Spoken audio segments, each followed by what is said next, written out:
सल्लल्लाहु अलैहि या रसूल अल्लाह। एक बात अल्लाह की और एक बात रसूलुल्लाह की। सुनेंगे ना आप लोग? जरा जोर से बोले सुभान अल्लाह। अब ये दो बात चाहे 2 मिनट में खत्म हो जाए, चाहे 2 घंटे में खत्म हो जाए, मंजूर है। बस सिर्फ 2 ही बात, ज्यादा नहीं। आप लोगों ने वादा सुनेंगे किया इंशाअल्लाह, सुनेंगे। और सिर्फ 2 ही बात सुन लें। और जो बच्चे अपने सरों पे रुमाल और टोपी नहीं रखे हैं, ये बता दें कि वो बच्चे इस महफिल में क्या करने आए थे, वो क्या सोच के आए थे। जलसा का मतलब है कि वहां अल्लाह रसूल की बात होगी, वहां दीन इस्लाम सिखाया जाएगा। तो आखिर जिस हालत में आए उसी हालत में चल रही, क्यों चल रही? जुमा के दिन जाने से पहले आदमी गुस्ल करता है, नहाता धोता है, अच्छा कपड़ा पहनता है। तो जलसा जुलूस में जाने से पहले भी आदमी को मुंह से गुटखा वगैरह फेंक करके, कुल्ली वगैरह करके, सर पे टोपी और रुमाल बांध के आना चाहिए। पता नहीं हम लोगों के बच्चे क्यों उजड़ गए।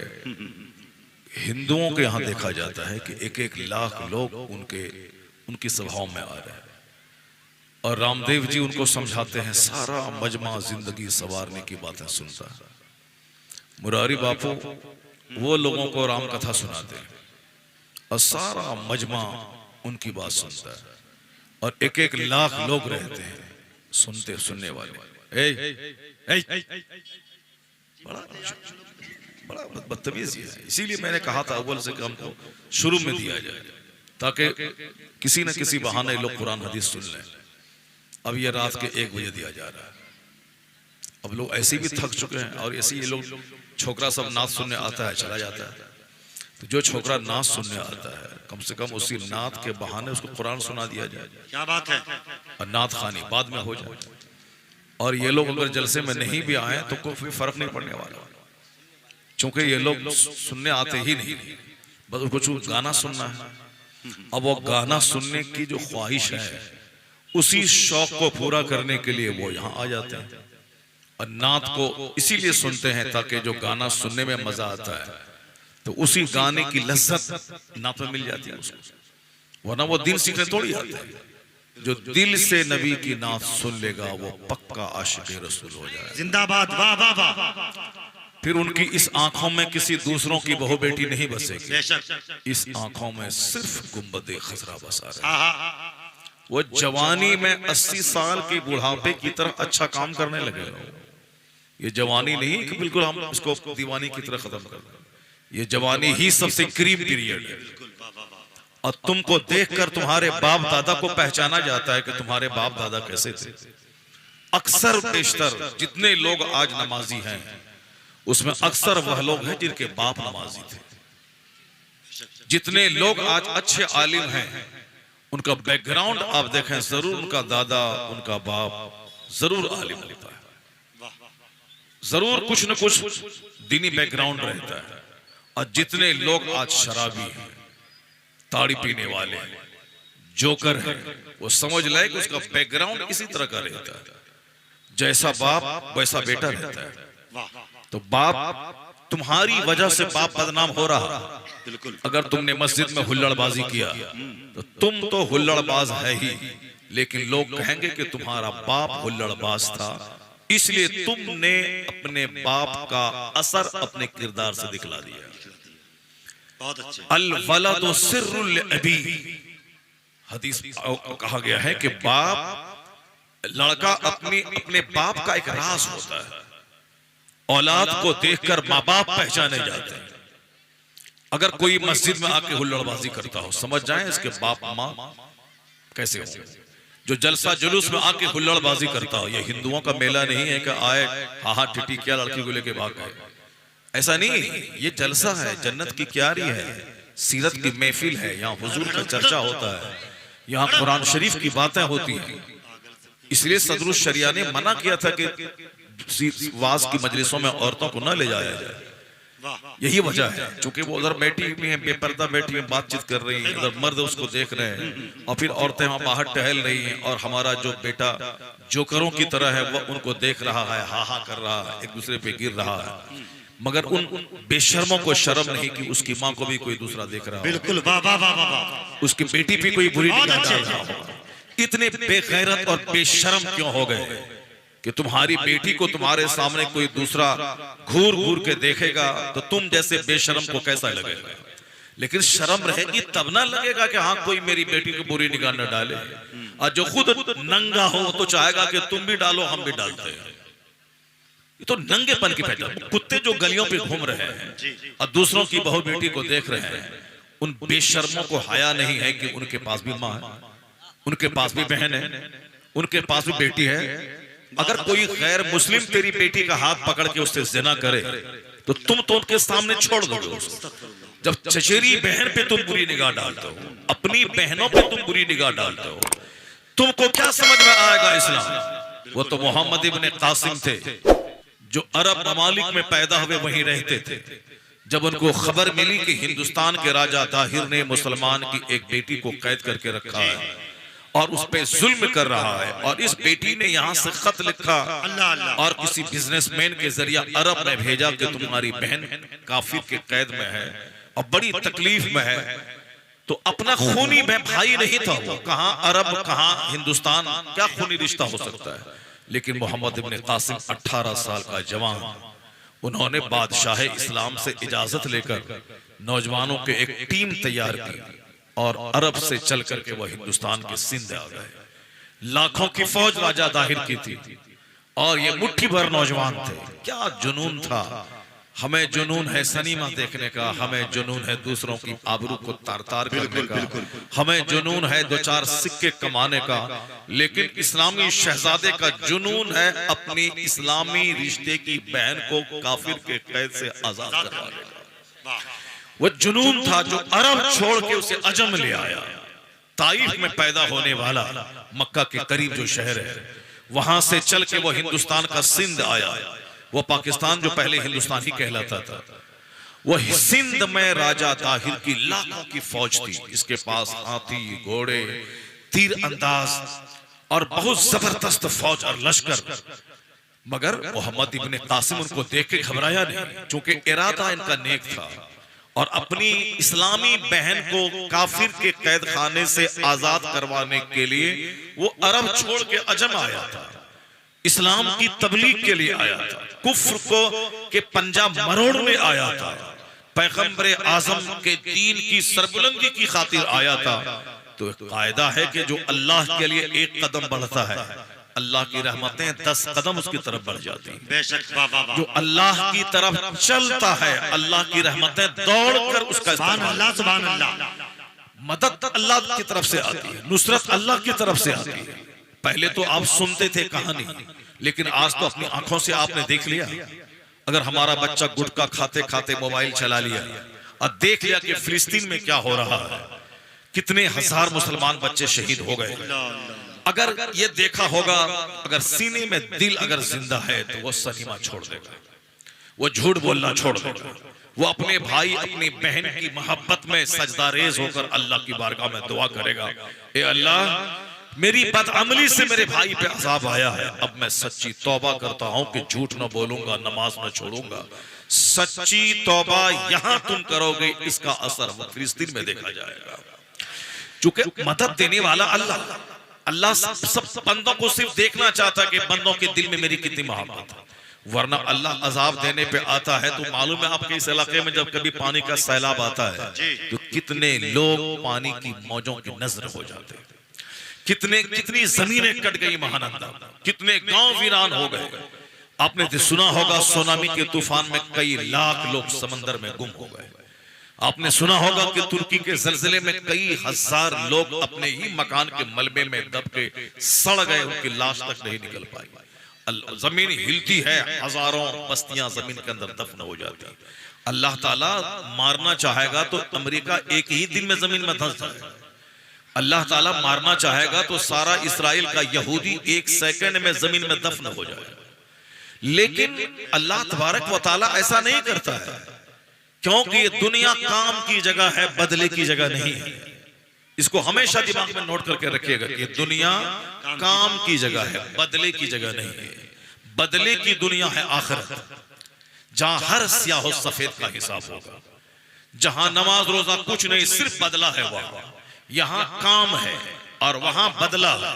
रोजे जज़ा का मालिक अल्लाह है, वो बदले का दिन का मालिक। दुनिया में अगर अल्लाह ताला गुनाह की फौरी पकड़ कर लेता, जैसे किसी ने शराब पिया अल्लाह फौरन पकड़ लेता, किसी ने मस्जिद को तोड़ा अल्लाह फौरन पकड़ लेता, किसी ने झूठ बोला अल्लाह फौरन पकड़ लेता। जैसे आप लोग कहते हैं कि वो झूठ बोलता है कुछ नहीं हो रहा है, वो शराब पी रहा है कुछ नहीं हो रहा है, वो ज़िना कर रहा है कुछ नहीं हो रहा है। अगर अल्लाह तबारक व तआला फौरन बंदे को पकड़ ले गुनाह पे, तो आपको मालूम है कि आप दुनिया में पैदा होते, जिस दिन आपका बाप झूठ बोला था उसी दिन वो जमीन में धंस जाता। और जब बाप ही जमीन में धंस जाता, उसका बेटा कहां से पैदा होता? और जिस दिन हमारा दादा नमाज छोड़ा था फजर की, उसी दिन आसमान से पत्थर गिर जाता, उसको मार देता, फरिश्ता उस पर पत्थर गिरा देता। तो दादा ही मर जाता तो बाप कहां से पैदा होता? अब बाप न पैदा होता तो हम कहां से पैदा होते? ये तो कहिए कि अल्लाह ताला ऐब पे पर्दा डालता है, अब फौरी गुनाहों की पकड़ नहीं करता है, इसीलिए हम पैदा हैं। वरना जिस दिन हमारा बाप दादा परदादा झूठ बोला था, उसी दिन उसके मुंह में लकवा मार देता, उसी दिन वो जमीन में धंस गया होता, न हमारा बाप पैदा होता, न मैं पैदा होता। इसलिए ये कहना कि फलां जुल्म कर रहा है, उसको कुछ नहीं हो रहा है, देखिए देखिए देखिए देखिए देखिए देखिए देखिए देखिए भाग रहा है। ये बोला था हम नहीं भागेंगे और भाग रहा है। ला हौल वला कुव्वत इल्ला बिल्लाह। और इतनी जबरदस्त और कीमती बात मैं बता रहा हूं, अगर इसको आप गिरह बांध के रख लेंगे तो हर मोड़ पे यह बात काम देगी। आप कुफ्र से बच जाएं, आप शिर्क से बच जाएं। तकरीर का ये मतलब नहीं कि आप खूब धूम धड़ाका कर दे, बगैर समझे बुझे हा हा वो कर दे, नारा लगाओ, उठो बैठो, ये करो वो करो, अब बगैर सर पैर का नुक्ता झाड़ करके आप काम बना के चला जाए। नहीं, तकरीर का मतलब है कुछ ऐसी बात हो जो सारी जिंदगी रोशनी का काम दे। माशाअल्लाह माशाअल्लाह। और ये पॉइंट जो मैं आपको बता रहा हूँ, बड़े बड़े मौलाना मौलवी जो गौर नहीं करते हैं वो भी धोखा खा जाते हैं। एक मौलाना मेरे साथ फारिग हुआ था, अब वो कहने लगा उस जमाने में जबकि अमेरिका इराक पे बम गिरा रहा था सद्दाम हुसैन के पर, उस वक्त में ये बोला मौलाना साहब जो मेरे साथ पगड़ी लपेटा था, वो बोला कि शहरियार जब गौसे आजम बगदाद नहीं बचा पाए तो हम लोग क्या बचा पाएंगे? ये बताइए, पढ़ा लिखा मौलवी। इसका मतलब है कि दाढ़ी रख लेना, टोपी पहन लेना, तकरीर झाड़ देना और है, दीन समझना और है। जरा जोर से बोले सुभान अल्लाह। सुभान अल्लाह सुभान अल्लाह। दीन की रूह को समझना और है, वाह वाह वाह। दीन की रूह को समझना। जैसे एक आदमी दाढ़ी रखता है, नमाज नहीं पढ़ता है, मगर वो ये कहता है कि हमने बहुत बड़ा काम किया, हालांकि नमाज अगर दाढ़ी मूंड लेता वो तो उतना बड़ा गुनाह नहीं था जितना बड़ा गुनाह नमाज छोड़ना है। क्योंकि नमाज छोड़ना हराम और गुनाह कबीरा है, बहुत बड़ा गुनाह है। और दाढ़ी मूंडना उतना बड़ा गुनाह नहीं जितना बड़ा गुनाह नमाज छोड़ना है। लेकिन वह दाढ़ी रख रहा है, नमाज नहीं पढ़ रहा है, इसका मतलब है यह दाढ़ी सिर्फ दुनिया कमाने के लिए है, वरना अल्लाह का डर होता तो दाढ़ी से पहले नमाज पढ़ लेता हो। क्योंकि नमाज सबसे बड़ा फर्ज है और उसके बगैर कोई नफल कबूल नहीं होगा, क्योंकि फर्ज आज़म है। तो दाढ़ी रखना, टोपी पहनना, जुब्बा पहनना और है, दीन को समझना और। जब वो मौलवी साहब थोड़ा सा गौर कर लेता कि बगदाद मुअल्ला में गौसे आजम की कब्र है और वो गौसे आजम को हम हिंदुस्तान से पुकारते हैं, तो माँ बाप भाई बहन बाद में आते हैं, गौसे पाक की मदद सबसे पहले पहुंच जाती है। तो जो गौसे आजम मेरी मदद को हिंदुस्तान आ जाए, वो जरूर बगदाद मुअल्ला में जरूर फरियाद करने वालों की फरियाद को पहुंचेंगे। लेकिन गौसे आजम के मजार पे कोई जाके नाच रहा हो, गौसे आजम के मजार पे कोई जाके साहब वहां डांस कर रहा हो, गौसे आजम के शहर में कोई शराब अपने घर में पी रहा हो, 300 नाचने वाली तवाइफें घर में नाच रही हो और गौसे आजम उनकी मदद करते रहे, ऐसा कभी नहीं होगा। गौसे आजम के शहर में मस्जिदों, मदरसों, खानकाहों की बेहुरमती, ये समझ ले कि गौसे पाक नाराज हुए, इसीलिए काफिरों को उन मुसलमानों की गर्दनों पे मुसल्लत कर दिया। ये गौसे आजम की नाराजगी की वजह से बगदाद तबाह हो रहा है। और जिस दिन गौसे आजम ने इन बदकारों पे आपने जहां कहर की निगाह डाली और सारा बगदाद तबाह हुआ, और जब काफिर बोला कि अब बगदाद दोबारा आबाद नहीं होगा और मुसलमान मायूस हो गए, पता नहीं मेरा मुस्तकबिल कैसा है, मुट्ठी भर बचे खुचे मुसलमान रोने लगे, तौबा करने लगे, अब मैं गुनाह कभी नहीं करूंगा। उधर गौसे आजम की करामत रंग लाई। जिस काफिरों ने बगदाद को उजाड़ा था उसी खानदान का पहलवान कलमा पढ़ के मोमिन बना। और जो तलवार मुसलमानों की गर्दनें काट रही थी, 70,000 मुसलमानों की गर्दन काट के उसकी खोपड़ी के मीनार बना के काफिरों ने शराब पिया था, वही खोपड़ी काटने वाले, शराब पीने वाले अब उसी तलवार से कुफ्र मिटाने लगे, इस्लाम की तबलीग होने लगी।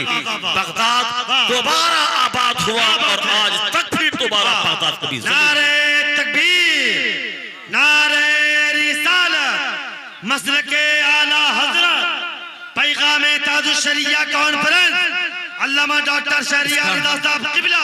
इसका मतलब निकला कि जब अल्लाह के वली नाराज होते हैं तब अज़ाब नाज़िल। अल्लाह जब अल्लाह नाराज होता है तब काफिर मेरी गर्दनों पे मुसल्लत होता है। और जब मुसलमान सच्ची तौबा करके रो धो करके अल्लाह को राजी करना चाहता है तो अल्लाह उस अजाब को रहमत में, नेमत में तब्दील कर देता है। सुभान अल्लाह, सुभान अल्लाह। उसी बात को कहने के लिए मैं कुरान शरीफ की सिर्फ एक बात मैं आपके सामने बयान करना चाहता हूँ। इसको आप अपने घरों में अपने बाल बच्चों के सामने बयान करें। मेरी माँ बहन बेटियां भी गौर से सुन लें। अपने घर का सिस्टम इस्लामी बना लें, वरना कल आप मरेंगे, मरने के बाद वहां जाएंगे जहां मौत ही नहीं है, हमेशा सिर्फ या तो बाग ही बाग है या तो आग ही आग है। और वहां का बाग, वहां की आग इसी दुनिया की मेहनतों पर मुनहसिर है। यहाँ ईमान लाया, अच्छा काम किया और मर गए तो वहां महासंख्यों साल का बाग ही बाग है। अगर यहाँ ईमान लूटा और बुरा काम किया तो मरने के बाद जो तकलीफ है वह इस दुनिया की तकलीफ उसके मुकाबले में कुछ नहीं है। ये दुनिया का 100 साल, इसमें अगर आप सारा बोरिया बिस्तर समेट के चले जाते हैं, ये 100 साल 1 सेकंड है अल्लाह के नजदीक। और मरने के बाद का एक दिन 50,000 साल के बराबर। वो आखिरत जो कि नजर के सामने नहीं रहती है, इसीलिए लोग इसी दुनिया को सबसे बड़ी चीज समझता है और सोचता कि यहीं का आराम मिले, मरने के बाद जो होगा देखा जाएगा। यहीं अच्छा खाना पीना मिले, मरने के बाद जो होगा देखा जाएगा। ऐसा नहीं, ये बेवकूफों की कहानी। अक्लमंद वही कहता है कि दुनिया जैसे तैसे कट ही जाएगी, असल आराम तो वहां का, असल तकलीफ तो वहां की है। यहाँ अगर 100 साल किसी के बदन में कैंसर हो गया, बदन में कीड़ा हो गया, चीखता है, चिल्लाता है, तकलीफ बढ़ी, मौत आ गई, अब ठंडा हो गया बदन। लेकिन मरने के बाद की जो दुनिया है वहां तो मौत ही नहीं है, वहां तो मौत को ज़बह कर दी जाए। वहां मौत नहीं है, वहां सिर्फ तकलीफ, बदन की खाल गलेगी, दूसरी खाल पैदा हो जाएगी। वहां चमड़ा गलेगा, दूसरा चमड़ा पैदा हो जाएगा। यही कुरान का मफहूम है, यही हदीस का मफहूम है, यही पैगंबर आज़म की तालीमात का निचोड़ है, यही सरकार दो जहां अलैहिस्सलाम का इरशाद और फरमान है। अगर इस पे नजर नहीं रही तो दुनिया का सुख चाहे सोने के घर में रहे, मरे और कब्र में गए, सब कुछ दुनिया ही में रह गया, कुछ नहीं मिलेगा। इसलिए हमेशा मरने के बाद की जो दुनिया है उसी पे कुरान जोर देता है। कुरान का सबसे बड़ा टॉपिक आखिरत है, हदीस पाक का सबसे बड़ा टॉपिक आखिरत है, कुरान पाक का सबसे बड़ा उन्वान आखिरत है। बुजुर्गान दीन ऐसे ही बादशाह छोड़कर फकीरी इख्तियार नहीं कर लिया। मखदूम अशरफ जहांगीर सिमनानी 18 साल की उम्र में वो बादशाह थे, कहां के, सिमना के। बादशाह छोड़ दी, दूसरों के हवाले कर दिया, फकीरी की चादर ओढ़ ली, गुदड़ी पहन के फकीरी करने के लिए बंगाल पंडवा शरीफ आ गए। हुजूर मखदूम अलाउल हक पंडवी की खानकाह में आके फकीर बन गए। कौन? जो बादशाह था, जिनके हजारों नौकर गुलाम थे, जिनकी हजारों फौज थी, कई किलोमीटर दूर तक जिसकी सल्तनत थी, मगर दिमाग में आखिरत की बात घुसी, दुनिया को तलाक देके फकीरी की चादर ओढ़ ली। हुजूर मुजफ्फर बल्खी, बल्ख के बादशाह थे, लेकिन जहां दिमाग में बात आई कि आज अगर मैं मर गया तो सारी बादशाहत खत्म, या मेरा कोई दूसरा भाई बादशाहत लेने के लिए सामने आ गया, मेरी बादशाहत खत्म, या कोई दूसरा राजा मेरे मुल्क पे हमला किया, अगर वह ताकतवर ज्यादा है तो मेरी बादशाहत खत्म, तो बादशाहत आज नहीं कल खत्म हो जाएगी, चाहे दूसरा बादशाह छीन ले या मैं मर के चला जाऊं। फिर मरने के बाद जहां जाना है, जहां खरबों साल रहना, जहां मौत ही नहीं है, असल आराम तो वहां का है। मुजफ्फर बल्खी के दिमाग में यह बात आई, बल्ख की बादशाहत को ठोकर मार दी और फकीरी की चादर ओढ़कर मुजफ्फर बल्खी बिहार शरीफ आ गए। हुजूर मखदूम अशरफ, हुजूर मखदूम बिहारी शरफुद्दीन यहया मनीरी रज़ी अल्लाह तआला अन्हु की खिदमत में आके रहने लगे। आपने इल्म हासिल किया, आपने तकवा हासिल किया। अगर बादशाह होते बल्ख के तो नामो निशान आज मिट गया होता, आज हम आपके सामने उनका जिक्र नहीं करते। लेकिन दुनिया की बादशाह छोड़कर उन्होंने फकीरी की चादर ओढ़ ली, तो आज मुजफ्फर बल्खी अपनी कब्र में है, मगर उनका चर्चा महफिलों में हो रहा है। जरा जोर से बोले सुभान अल्लाह, हाथ उठा के बोले ला इलाहा इल्लल्लाह, ला इलाहा, और जोर से बोले ला इलाहा इल्लल्लाह, ला इलाहा, ला इलाहा इल्लल्लाह, ला इलाहा। मुजफ्फर बल्खी अगर बादशाह होते तो आज उसका चर्चा नहीं होता, लेकिन जब फकीर बन गए तो आज उनका चर्चा महफिलों में हो रहा है, उनका चर्चा मस्जिदों में हो रहा है, उनका चर्चा खानकाहों में हो रहा है। पता चला कि दुनिया के लिए मरना काफिरों का काम है और आखिरत की तैयारी करना ये मुस्तफा के गुलामों का। हाथ उठा के जोर से बोले सुभान अल्लाह, जिंदाबाद, जोर से बोले ला इलाहा इल्लल्लाह, सुभान अल्लाह, सुभान अल्लाह। पाखाने का कीड़ा पाखाना चाटता है और तब वो जिंदा रहता है, लेकिन गुलाब का भौरा गुलाब चूसता है तब वो जिंदा रहता है। पाखाने के कीड़ा को जहां गुलाब सुखा दे तो मर जाता है, और गुलाब के कीड़े को जहां पाखाना मिले मर जाता है। जो अच्छी सोहबतों का आदी है, जो कुरान और हदीस सुनने का आदी है, जो आलिमों की सोहबत में रहने का आदी है, वह भौरे की तरह है कि ये इस महफिल में है तो उसका दिल दिमाग आबाद है, यहां से निकला कभी आपको बर्बाद समझते हैं। लेकिन जो चोरों, डकैतों, लुच्चों, लफंगों और जानवरों की सोहबत में रहने का आदी है, वो पाखाने के कीड़े की तरह है। वो कव्वाली की महफिल में है तो जिंदा है, वह शराब की भट्टी में है तो जिंदा है, वह रंडियों के कोठे पे है तो जिंदा है, वह गली कूचों में कुत्ते की तरह दूसरों की बेटी पे बुरी निगाह डाला है तो जिंदा है। लेकिन जैसे ही मस्जिद में आता है मर जाता है, खानका में आता है उसका दिल मर जाता है, जलसे में आता है उसका जिगर मर जाता है। तो पाखाने के कीड़े को पाखाना मुबारक हो और फूल के भौरों को गुलाब का चौसला मुबारक है। नारे तकबीर, नारे रिसालत, अल्लामा शहरियार रज़ा साहब किबला, सुभान अल्लाह, सुभान अल्लाह, वाह वाह वाह। हुजूर ने फरमाया है दुनिया में जिंदा रहो तो चार चीज में से एक चीज बन के जिंदा रहो, पांचवा मत बनना वरना तबाह बर्बाद हो जाओगे। हुजूर ने क्या कहा, हदीस में क्या आया है, चार में से एक जरूर बन के रहना। चारों अगर है तो सोने पे सुहागा, नहीं तो कम से कम चार में से एक बन के जरूर रहना। हदीस में कहा है कुन आलिमन औ मुतअल्लिमन औ मुस्तमिअन औ मुहिब्बन फला तकुनिल खामिस फतहली। जरा गौर से सुनिए इस हदीस पाक में क्या कहा गया है। अपने घर में जब दस्तरखान पे बैठे तो सारे लोग मिल के खाना खाएं। अलग अलग खाने से बरकतें नहीं होती हैं। हदीस में आया है कि अलग अलग होके मत खाया करो, एक साथ मिल के खाओ और जमाअत के साथ बरकतें वाबस्ता होती हैं। अपनी बीवी, अपने बच्चे, अपने बेटे, घर के सारे लोग एक जगह दस्तरखान पे बैठ के खाएं, फिर देखें कम खाने में कितनी बरकतें समझ में आती हैं। और जब दस्तरखान सजे और सारे लोग बैठे तो वहां पॉलिटिक्स की बात ना करें, वहां दूसरे खोंडे और चोरों की बात ना करें, वहां थानेदारों की बात नहीं करें, वहां हदीस और कुरान की बात करें। जो जलसे में सुने हैं उसी को अपने बच्चों को सुना दें कि मौलाना साहब ये हदीस बयान कर रहे हैं, इधर खाना भी हो जाएगा, दस्तरखान भी सज गया, खा भी रहे हैं और हदीस का चर्चा भी हो रहा है। और खाते वक्त दीन का चर्चा करना चाहिए। और गोंगा रह के खाना समझ लें कि वह गोंगा शैतान है। हाँ, बुरी बात बोलने से बेहतर है कि चुप रहे, बुरी बात बोलने से बेहतर है कि कुछ न बोले, और कुछ नहीं बोलने से बेहतर है कि अच्छी बात बोला करे। तो खाते वक्त भी अच्छी बात बोला करे और हर लुकमे के से पहले बिस्मिल्लाह के बाद आखिर में या वदूद या बाजिदो या माजिदो बोला करे। वह लुकमा सीने में नूर बन के जाएगा और जब पेट में वह लुकमा जाएगा तो दिल दिमाग रोशन हो जाएगा। खाते वक्त गाहे बगाहे सुभान अल्लाह पढ़ते रहना चाहिए। ये जाहिलों की कहानी है कि ये घुटना खुलने से वजू टूट जाता है। ये घुटना खुलने से वजू नहीं टूटता, कोई तन्हाई में नंगा भी हो जाए तो भी वजू नहीं टूटेगा। अलबत्ता दूसरे लोगों के सामने इसको खोलना हराम है।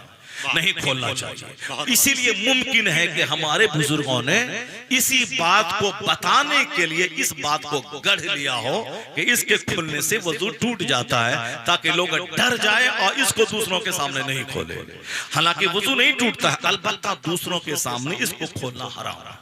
इसीलिए जिस तरह के शौहर का नाम लेने से निकाह टूट जाता है, गांव देहात में बहुत सारी बातें हैं, ऐसा नहीं है।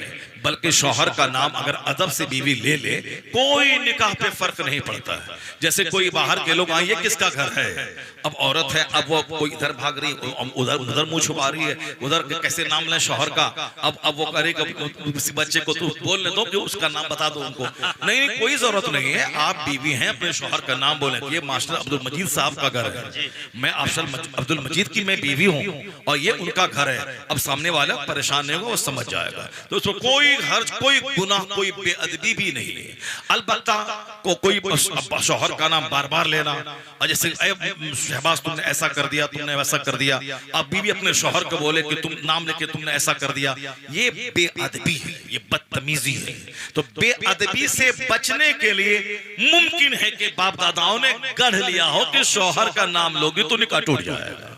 हालांकि निकाह नहीं टूटता है, मगर अदब एहतराम के अपने शौहर मालिक को मुख्तार का नाम नहीं लिया जाए, उसे हुजूर कहा जाए, मोहतरम कहा जाए, सर कहा जाए, जनाब कहा जाए, शौहरे नामदार कहा जाए, आप कहा जाए, नाम न लिया जाए, ये अदब के खिलाफ है। लेकिन अगर अदब के साथ नाम ले लिया तो कोई हर्ज की बात नहीं है। इसी तरह बहुत सारी बातें हैं जो समाज में राइज हो जाती हैं, हालांकि उसका मसले से कोई ताल्लुक नहीं होता, उसका मसले से कोई ताल्लुक नहीं होता। खाते वक्त सलाम अगर कोई कर रहा हो, अगर मुंह में लुकमा नहीं है तो जवाब देना चाहिए, जवाब देना चाहिए। मगर ये जहालत में एक बात राइज है, खाते वक्त सलाम नहीं करना चाहिए। ऐसा नहीं, खाते वक्त या माजिदो पढ़ना चाहिए या वाजिदो पढ़ना चाहिए, सुभान अल्लाह पढ़ना चाहिए। जब सुभान अल्लाह पढ़ सकता है तो सलाम क्यों नहीं कर सकता आदमी?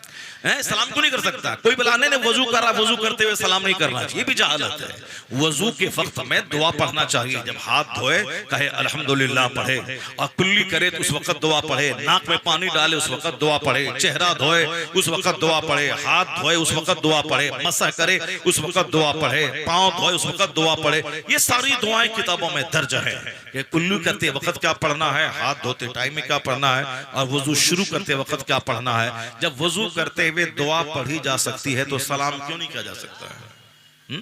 और वजू करते वक्त जब दुआ पढ़ी जा सकती है तो फिर सलाम का जवाब क्यों नहीं दिया जा सकता है? बहुत सारी ऐसी बातें हैं जो गांव समाज में गलत राइज हो गई है। उन गलत रस्मों को मिटाने के लिए दीन सीखना जरूरी है, आलिमों की सोहबत में रहना जरूरी है, जुमा के दिन पहले मस्जिद जाना और खिताब सुनना, और उसको अपने घर में आके अपनी बीवी के सामने रिपीट करना, अपने बच्चों को बताना जरूरी है।